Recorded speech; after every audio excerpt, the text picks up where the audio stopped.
Ratusan pendaki di Gunung Merapi, Selo, Boyolali, Jawa Tengah dievakuasi paksa Badan Penanggulangan Bencana Daerah BPBD Boyolali. Evakuasi itu dilakukan lantaran terjadi kebakaran di kawasan hutan lindung Gunung Merapi. Lindung Gunung Merapi di Desa Sepi, Selo, Boyolali pada hari Minggu. Titik api muncul di tebing kemudian membesar dan merembet ke hutan lindung. Api mulai membesar setelah membakar daun dan ranting pohon pinus di hutan. Kobaran api mengarah ke jalur pendakian Pos 1 Gunung Merapi, Selo, Boyolali. Petugas relawan Tim SAR Barameru Merapi langsung mengevakuasi para pendaki yang masih berada di atas. Dikhawatirkan api akan merembet ke jalur pendakian Pos 2 yang bisa mengakibatkan terputusnya jalur pendakian ke puncak Merapi.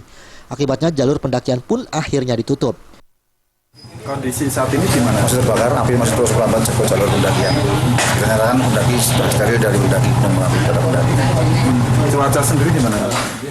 Anginnya lumayan gede tapi ini cerah, muka cerah. Atau malah semoga hujan. Sementara upaya pemadaman api mulai dilakukan Senin pagi oleh tim gabungan dari TNI, Polri bersama relawan Barameru dan warga.